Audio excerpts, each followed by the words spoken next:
On this channel, we've actually talked a lot about open worlds, what makes them good, what makes them bad, ranking Metal Gear Solid 5 among those good and bad games.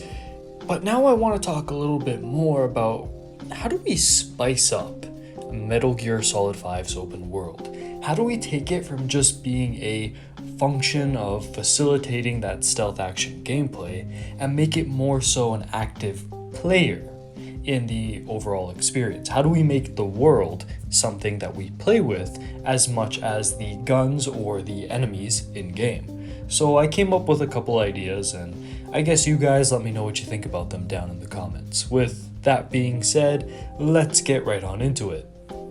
I think we can all agree that the Wolverine-styled health regeneration sucks in an MGS game. While it would be easy to just say add back rations, I think there is a way to integrate a streamlined healing system using mechanics already in play.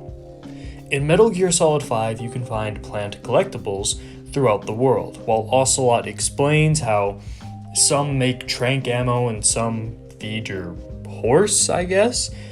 Their role is mostly in the backdrop of the game. An easy way to spice up the world and encourage exploration would be to have plants that heal Snake on the spot, plants that give boosts like quicker movement or longer reflex modes, and plants that decrease the odds of serious injuries. Having plants that you can see immediate results from just by picking them up would make stumbling across them so much more interesting than how it currently works. One of the biggest complaints concerning the Phantom Pain was the anemic mother base. While I don't think the iDroid should be completely removed as it allows for base management in the field, I think the different menus should be given their own interactable character. So imagine if the intended Battle Gear setup with Huey was expanded upon. If you want to upgrade your mechs or your vehicles, you visit Huey on base. If you've withstood too many injuries in the field, go visit Code Talker to remove debuffs like slower movement or loss of reflex, etc. Basically, take that whole shower mechanic and make it a more personal kind of thing that happens with a character. Give it a reason for us to interact with people on Mother Base instead of just pressing triangle on a random object. Maybe even add new characters that have similar roles. Take the faceless Mother Base soldiers, who I know have faces, but let's be honest here, and give them more personality. Have specific people we can rescue in the field and then communicate with on Mother Base. Besides that, we should make more rooms enterable. Let me see a mess hall where the staff interacts and I can see the troublemaker/diplomat status effects at play here.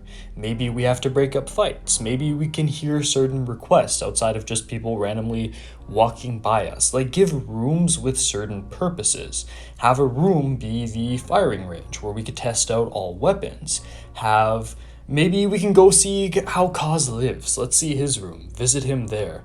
What about Venom? Maybe we should have a room outside of just the chopper, which I guess is like our home base and all that, but if you're gonna have a mother base, you might as well have these personal touches to it. And on the topic of interaction, we already have a dialogue wheel in the Phantom Pain, usually used to interrogate enemies, but imagine if you're walking around base and if you're looking directly at a certain soldier, you can open up this dialogue wheel and ask them questions or respond to their questions. Keep it extremely simple. We don't need like an RPG style kind of dialogue system, but maybe we can go up to Kaz and he'll be like, oh, what are you thinking of expanding right on the spot? And then we can be like, base building facilities or an R&D platform.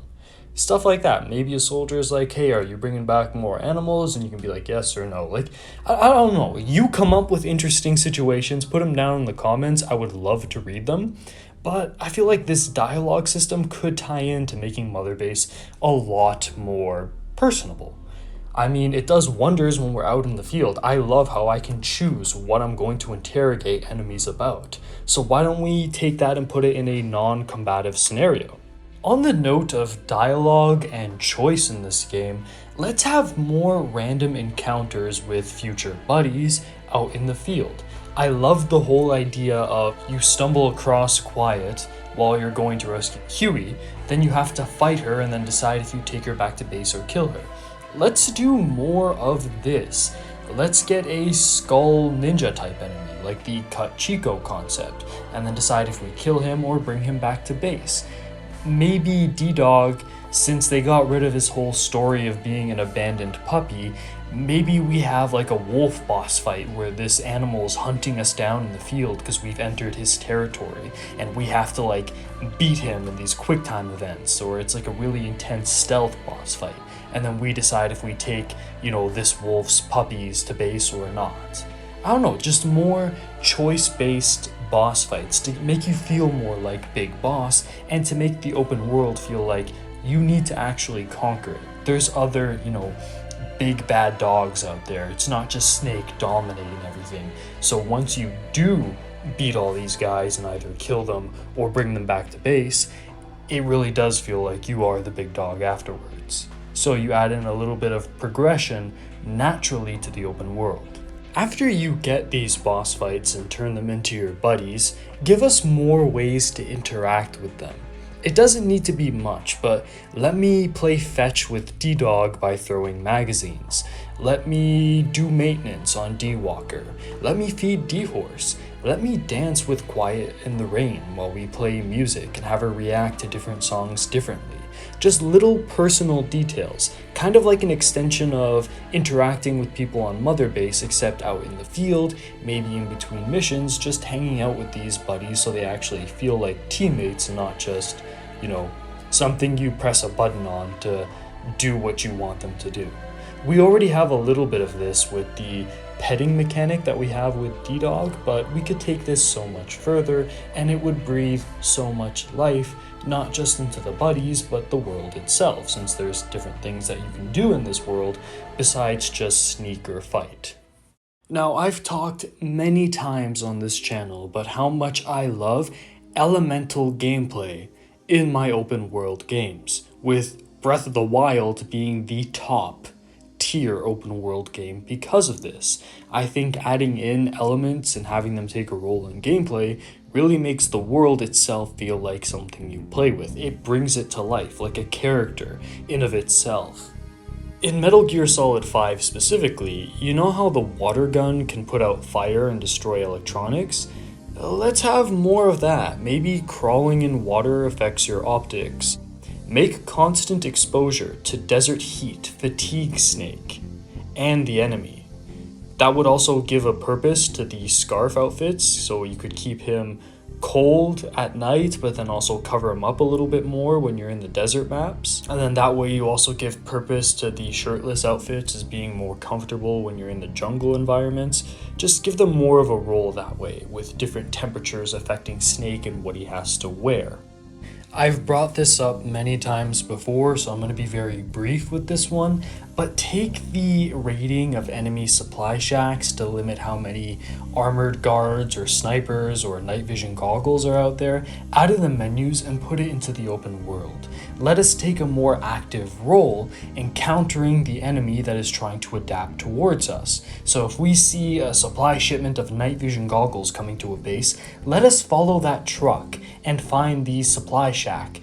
Let us blow that up, or let us destroy the truck ourselves. So we are weakening the enemy, taking the time outside of missions, just free roaming, to actually make the game easier on us. Let us take more of an active role, and having this element of something in the world strengthening our enemies would again bring the world to life. And that is what we want here. Now, for this last one, I have a fresher idea, but it's also a much darker idea.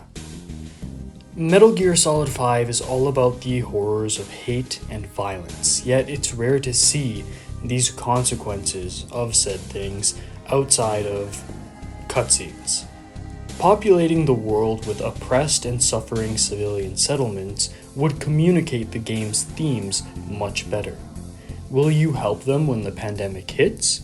Protect them from soldiers? Or will you bring them to base, displacing them, and removing them from their homes. It's morally gray and could potentially add negative connotations to Fultoning and remind us that we're not necessarily the good guy. We are a warmongering mercenary. So anyways, guys, those are my thoughts, or some more thoughts, on how to spice up Metal Gear Solid 5's open world. It's good as it is, as we've talked about before, but in order to elevate it, you really need to bring the land that you're walking on into play, into that gameplay loop. What do you guys think though? Do you guys like these ideas? Do you have more ideas to bring the world to life? Or do you think the world is fine as it is, serving its own little mechanical function of tying into just aiding you in scouting, escaping, and facilitating the actual gameplay? I don't know, let me know. Anyways, if you like this video, go ahead and like it, and if you want to see more content about Metal Gear or whatever is on my little mind that day, go ahead and subscribe. And this has been Pliskin Boy, over and out. This is Solid Snake. Hey, subscribe to Pliskin Boy. God damn it. You heard him.